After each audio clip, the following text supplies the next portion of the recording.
Welcome to the Educators podcast. Today I'm going to speak with Aruna, and Aruna is not calling her teachers because they are not. They are facilitators under the assumption and this decision that the role of the teacher is not to teach what they know, but to facilitate learning of things that they don't know themselves. So enjoy the podcast. It is truly remarkable. Aruna, thank you so much for joining me today on the Educators podcast. Thank And you so uh, much for and having me. mhm. Well, there is a reason. You know, your schools. I got to know your school very well via Bri Books, and it is a spectacular school.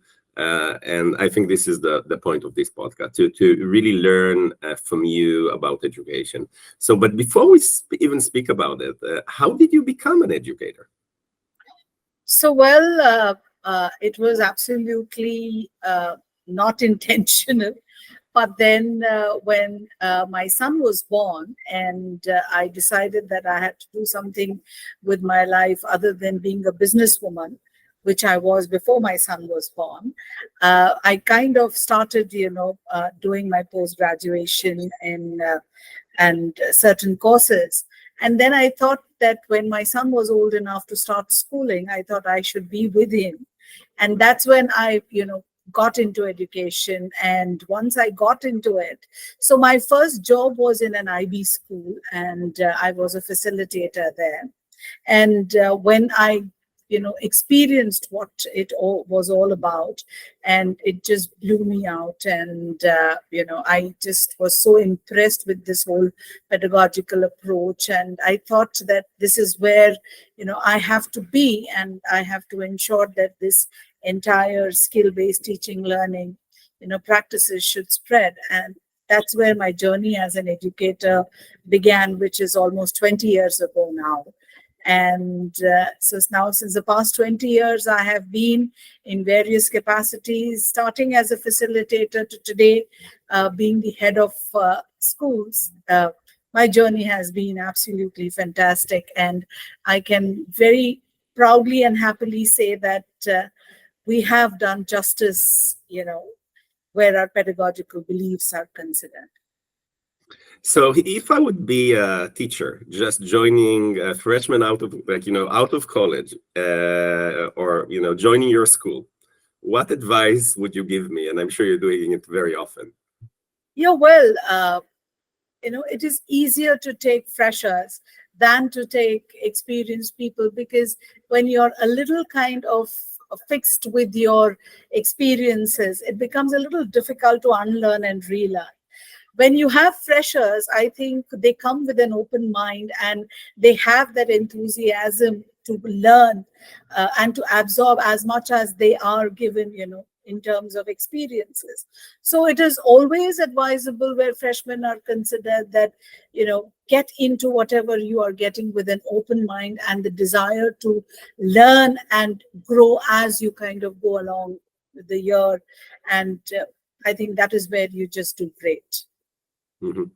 And any specific advice to them, like what would you tell them, like the do and do not do, or something like this? So what they should do is to understand the strengths and weaknesses of every child, have an understanding of the school's pedagogical approaches in terms of what are the demands, what is expected of them as facilitators, and to kind of, grow within the system after understanding. And what they definitely should not do is, look at the class as a whole, and then, to have some fixed ideas about my job is to teach, and to teach them what I know. Because that's really not what we look at. We look at facilitating and looking at each child as an individual and helping them grow in their own unique way. So this is at least a marked difference that I would expect of any facilitator who is a fresher joining 21K. And I noticed that you call them facilitators again and again and again, Yes. and not teachers. No. Why? So, like I said, we believe in facilitating. So a teacher teaches, and they often teach what they know. Well, there is no limit to learning and there is no limit to growing. So when you facilitate, you're enabling a child to grow according to his own or her own individual, potential. So who is to, determine that in a class? So when a facilitator is in a class with the idea that I have to facilitate individual child's journeys, then that journey is not, depending on her knowledge, but the child's ability to acquire or knowledge and the skills. It's interesting. This is exactly also the philosophy of BriBooks, because the idea was not to come with a methodological way of how to write, but to put a platform in front of you that can help you, can facilitate it. And then, you see the children taking it to places that we never imagined that Exactly. that are possible.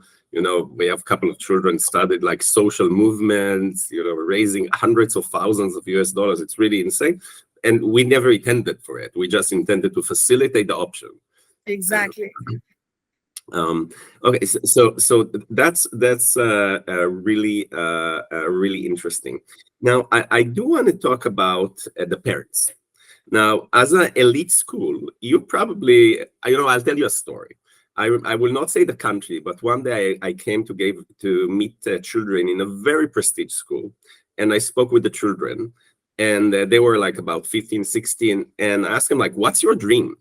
And the dreams was, I want to have a GPA 4.6, I want to have a GPA 4.5, I want GPA, like all the dreams were related to scores.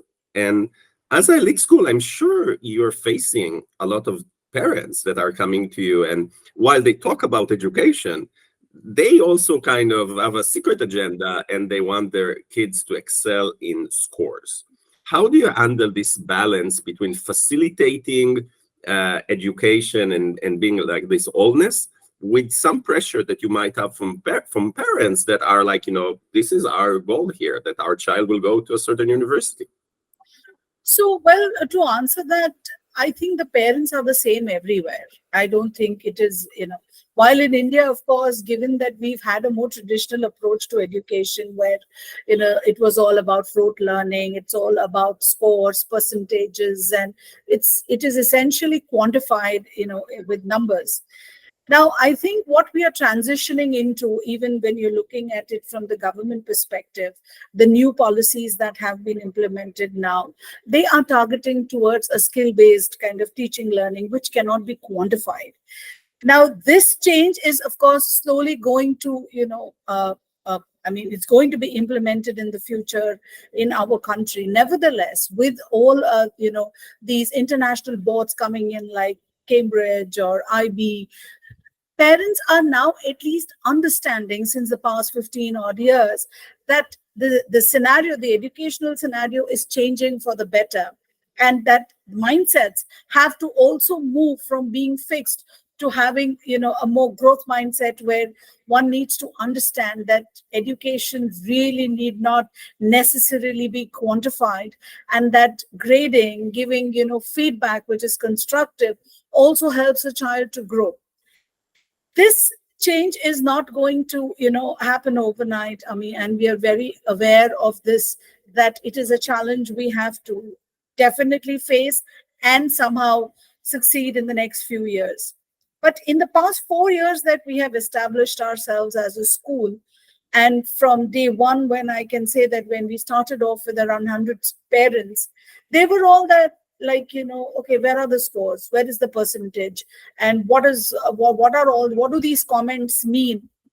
So it took us time for, us to orient the parents, to change their mindset. Now 4 years down the line, these are the same parents who are talking about, how they have seen their children grow and how they are different from the other students who go to regular schools. And they are the ones who talk during our PTMs and say that, they tell the new parents that, listen, have patience. This system, if you're just looking at marks, it is going to give you temporary satisfaction. But when you see the change in your child over the period of a year, I'm sure that change is going to mean a lot more to you than perhaps the grades or the percentages. Mhm. Of course, educating the parents on the changes that are going to come into the country is a different thing altogether. But then the new education, the national education policy that will be implemented soon is also looking at how the board exams will be, structured, and students will be given the flexibility of selecting subjects which are not stream specific, as against what it was until maybe this year or last year. So we will see a lot of changes, and the parents are now being educated. They are much more aware than perhaps what they were a few years ago.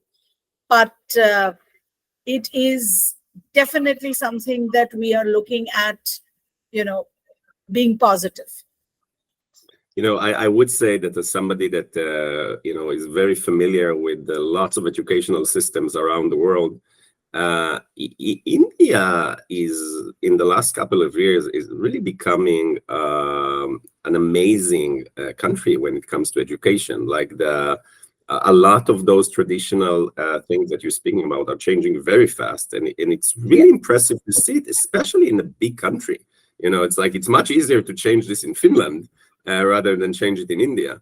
And I am amazed by the quality of education in India. Actually, I'm not even sure if the parents in India know how amazing is the educational system in India.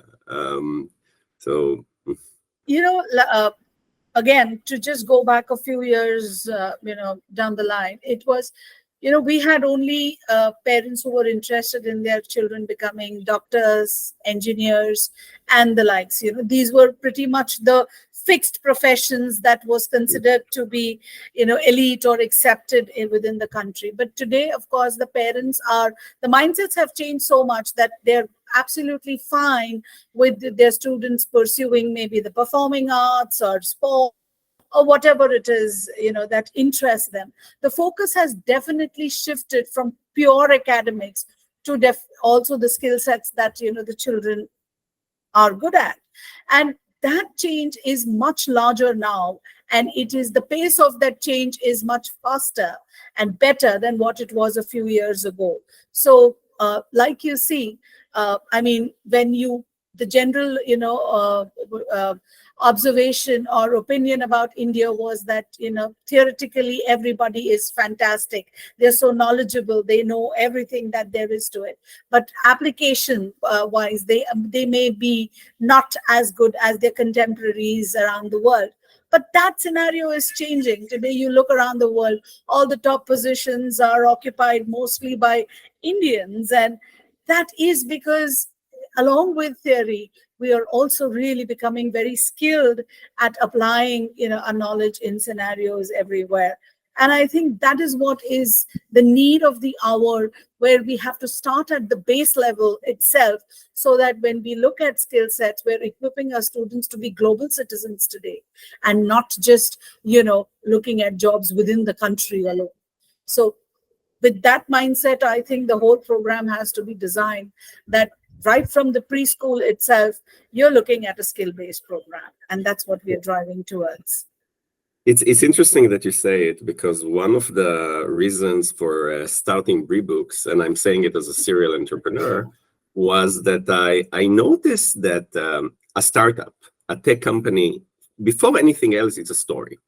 You need to come to investors, to your customers, and tell them a story. Tell them that this will become something, and you need to be a good storyteller. Now, surprisingly, children naturally are the best storytellers in the world. Like, you don't need to teach them how to be storytellers. Like, just sit with the 3 years old and they have the story. But if you notice, within life, the quality of storytelling for most people is actually declining, because we get our constraints and all that, what you should do and what you should not do, etc.